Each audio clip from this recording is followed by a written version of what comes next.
വരെയുള്ളതായ വേദവാക്യങ്ങൾ, ലൂക്കോസിൻ്റെ സുവിശേഷം 1-ാം അധ്യായം അതിൻ്റെ 1 മുതൽ 80 വരെയുള്ളതായ വേദവാക്യങ്ങൾ.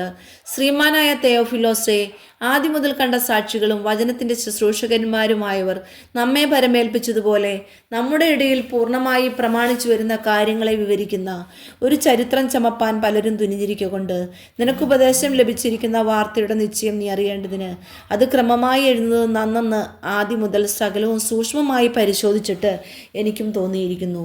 യഹൂദ രാജാവായ ഹെരോദാവിൻ്റെ കാലത്ത് അബിയാക്കൂറിൽ സെക്കറിയാവ് എന്നു പേരുള്ള ഒരു പുരോഹിതനുണ്ടായിരുന്നു.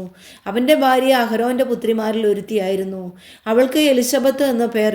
ഇരുവരും ദൈവസന്നിധിയിൽ നീതിയുള്ളവരും കർത്താവിൻ്റെ സകല കൽപ്പനകളിലും ന്യായങ്ങളിലും കുറ്റമില്ലാത്തവരായി നടക്കുന്നവരുമായിരുന്നു. എലിശബത്ത് മച്ചിയാകൊണ്ട് അവർക്ക് സന്തതിയില്ലാഞ്ഞു. ഇരുവരും വയസ്സു തികഞ്ഞു ചെന്നവരുമായിരുന്നു. അവൻ കൂറിൻ്റെ ക്രമപ്രകാരം ദൈവസന്നിധിയിൽ പുരോഹിതനായി ശുശ്രൂഷ ചെയ്തു വരുമ്പോൾ പൗരോഹിത്യ മര്യാദ പ്രകാരം കർത്താവിൻ്റെ മന്ദിരത്തിൽ ചെന്ന് ധൂപം കാട്ടുവാൻ അവന് നറുക്കു വന്നു. ധൂപം കാട്ടുന്ന നാഴികയിൽ ജനസമൂഹമൊക്കെയും പുറത്ത് പ്രാർത്ഥിച്ചുകൊണ്ടിരുന്നു. അപ്പോൾ കർത്താവിൻ്റെ ദൂതൻ ധൂപപീഠത്തിൻ്റെ വലത്തുഭാഗത്ത് നിൽക്കുന്നവനായിട്ട് അവന് പ്രത്യക്ഷനായി. സെക്കറിയാവ് അവനെ കണ്ടു ഭ്രമിച്ചു, ഭയപരവശനായി. ദൂതൻ അവനോട് പറഞ്ഞത്, സെക്കറിയാവേ, ഭയപ്പെടേണ്ട. നിന്റെ പ്രാർത്ഥനയ്ക്ക് ഉത്തരമായി നിന്റെ ഭാര്യ എലിശബത്ത് നിനക്കൊരു മകനെ പ്രസവിക്കും. അവന് യോഹന്നാൻ എന്ന് പേരിടണം. നമുക്ക് സന്തോഷവും ഉല്ലാസവും ഉണ്ടാകും. അവൻ്റെ ജനനത്തിങ്കൽ പലരും സന്തോഷിക്കും. അവൻ കർത്താവിൻ്റെ സന്നിധിയിൽ വലിയവനാകും. വീഞ്ഞും മദ്യവും കുടിക്കുകയില്ല. അമ്മയുടെ ഗർഭത്തിൽ വെച്ച് തന്നെ പരിശുദ്ധാത്മാവ് കൊണ്ട് നിറയും. അവൻ ഇസ്രായേൽ മക്കളിൽ പലരെയും അവരുടെ ദൈവമായ കർത്താവിലേക്ക് തിരിച്ചു വരുത്തും. അവൻ അപ്പന്മാരുടെ ഹൃദയങ്ങളെ മക്കളിലേക്കും വഴങ്ങാത്തവരെ നീതിമാന്മാരുടെ ബോധത്തിലേക്കും തിരിച്ചും കൊണ്ട് ഒരുക്കമുള്ള ഒരു ജനത്തെ കർത്താവിന് വേണ്ടി ഒരുക്കുവാൻ അവന് മുമ്പായി ഏലിയാവിൻ്റെ ആത്മാവോടും ശക്തിയോടും കൂടെ നടക്കും. സെക്കറിയാവ് ദൂതനോട്, ഇതു ഞാൻ എന്തോന്നിനാൽ അറിയും? ഞാൻ വൃദ്ധനും എൻ്റെ ഭാര്യ വയസ്സ് ചെന്നവളുമല്ലോ എന്ന് പറഞ്ഞു. ദൂതൻ അവനോട്, ഞാൻ ദൈവസന്നിധിയിൽ നിൽക്കുന്ന ഗബ്രിയേലാകുന്നു. നിന്നോട് സംസാരിപ്പാനും ഈ സദ്വർത്തമാനം നിന്നോട് അറിയിപ്പാനും എന്നെ അയച്ചിരിക്കുന്നു. തക്ക സമയത്ത് നിവൃത്തി വരുവാനുള്ള എൻ്റെ ഈ വാക്ക് വിശ്വസിക്കായക കൊണ്ട് അത് സംഭവിക്കും വരെ നീ സംസാരിപ്പാൻ കഴിയാതെ മൗനമായിരിക്കുമെന്ന് ഉത്തരം പറഞ്ഞു. ജനം സെക്കറിയാവിനായി കാത്തിരുന്നു. അവൻ മന്ദിരത്തിൽ താമസിച്ചതിനാൽ ആശ്ചര്യപ്പെട്ടു. അവൻ പുറത്തു വന്നാറേ അവരോട് സംസാരിപ്പാൻ കഴിഞ്ഞില്ല.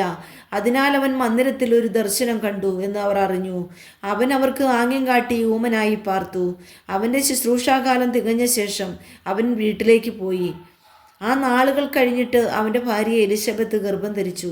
മനുഷ്യരുടെ ഇടയിൽ എനിക്കുണ്ടായിരുന്ന നിന്ന നീക്കുവാൻ കർത്താവ് എന്നെ കടാക്ഷിച്ച നാളിൽ ഇങ്ങനെ എനിക്ക് ചെയ്തു തന്നിരിക്കുന്നു എന്ന് പറഞ്ഞു. 5 മാസം ഒളിച്ചു പാർത്തു.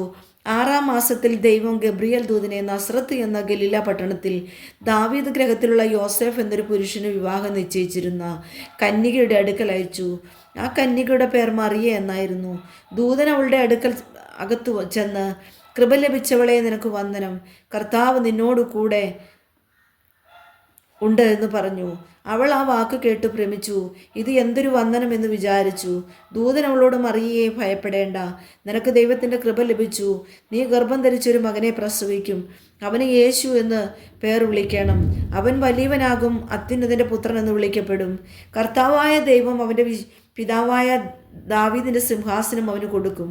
അവൻ യാക്കോബ് ഗൃഹത്തിന് എന്നേക്കും രാജാവായിരിക്കും.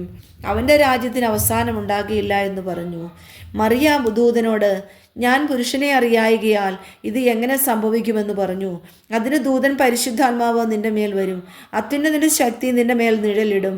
ആകയാൽ ഉത്ഭവിക്കുന്ന വിശുദ്ധ പ്രജ ദൈവപുത്രൻ എന്ന് വിളിക്കപ്പെടും.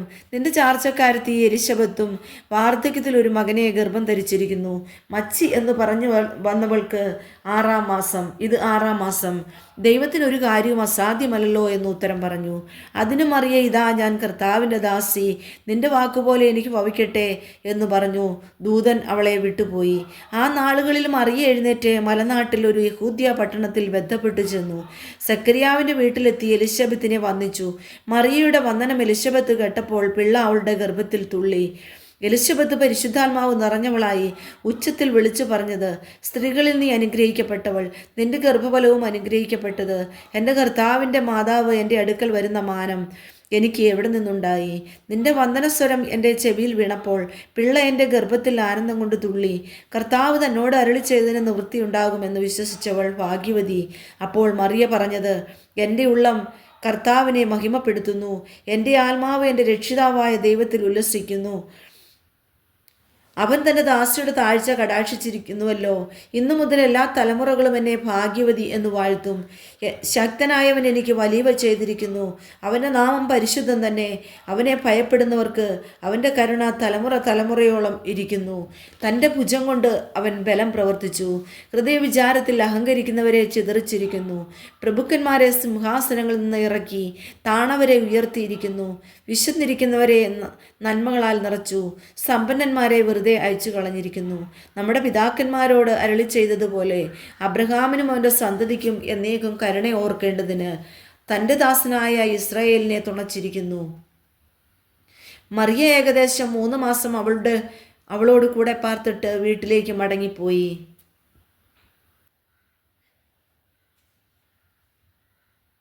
എലിശബത്തിന് പ്രസവിപ്പാനുള്ള കാലം തികഞ്ഞപ്പോൾ അവളൊരു മകനെ പ്രസവിച്ചു. കർത്താവ് അവൾക്ക് വലിയ കരുണ കാണിച്ചു എന്ന് അയൽക്കാരും ചാർച്ചക്കാരും കേട്ടിട്ട് അവളോടുകൂടെ സന്തോഷിച്ചു. 8-ാം നാളിൽ അവർ പൈതലിനെ പരിച്ഛേദന ചെയ്യുവാൻ വന്നു.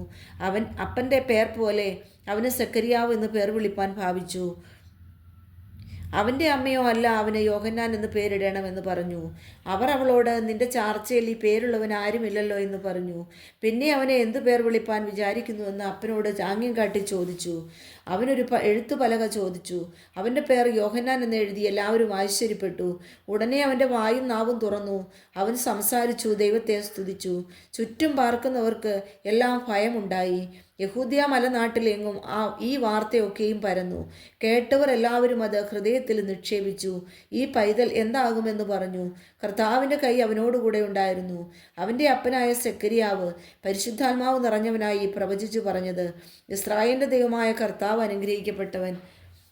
അവൻ തൻ്റെ ജനത്തെ സന്ദർശിച്ച് ഉദ്ധാരണം ചെയ്യുകയും ആദ്യം മുതൽ തൻ്റെ വിശുദ്ധ പ്രവാചകന്മാർ മുഖാന്തരം അരുളി ചെയ്തതുപോലെ നമ്മുടെ ശത്രുക്കളുടെ വശത്തു നിന്നും നമ്മെ പകയ്ക്കുന്ന ഏവരുടെയും കയ്യിൽ നിന്നും നമ്മെ രക്ഷിപ്പാൻ തൻ്റെ ദാസനായ ദാവീദിൻ്റെ ഗൃഹത്തിൽ നമുക്ക് രക്ഷയുടെ കൊമ്പ് ഉയർത്തുകയും ചെയ്തിരിക്കുന്നത് നമ്മുടെ പിതാക്കന്മാരോട് കരുണ പ്രവർത്തിക്കേണ്ടതിനും നമ്മുടെ ശത്രുക്കളുടെ കയ്യിൽ നിന്ന് രക്ഷിക്കപ്പെട്ട് നാം ആയുഷ്കാലമൊക്കെയും ഭയം കൂടാതെ തിരുമുമ്പിൽ വിശുദ്ധിയിലും നീതിയിലും തന്നെ ആരാധിപ്പാൻ നമുക്ക് കൃപ നൽകുമെന്ന് അവൻ നമ്മുടെ പിതാവായ അബ്രഹാമിനോട് ചെയ്ത സത്യവും തൻ്റെ വിശുദ്ധ നിയമവും ഓർത്തതുകൊണ്ടും ആകുന്നു.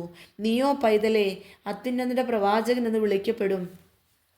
കർത്താവിൻ്റെ വഴി ഒരുക്കുവാനും നമ്മുടെ ദൈവത്തിൻ്റെ ആർദ്രകരുണയാൽ അവൻ്റെ ജനത്തിന് പാപമോചനത്തിൽ രക്ഷാപരിജ്ഞാനം കൊടുപ്പാനുമായി നീ അവന് മുമ്പായി നടക്കും.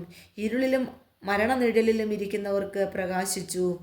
നമ്മുടെ കാലുകളെ സമാധാന മാർഗത്തിൽ നടത്തേണ്ടതിന് ആ ആർദ്രകരുണയാൽ ഉയരത്തിൽ നിന്ന് ഉദയം നമ്മെ സന്ദർശിച്ചിരിക്കുന്നു.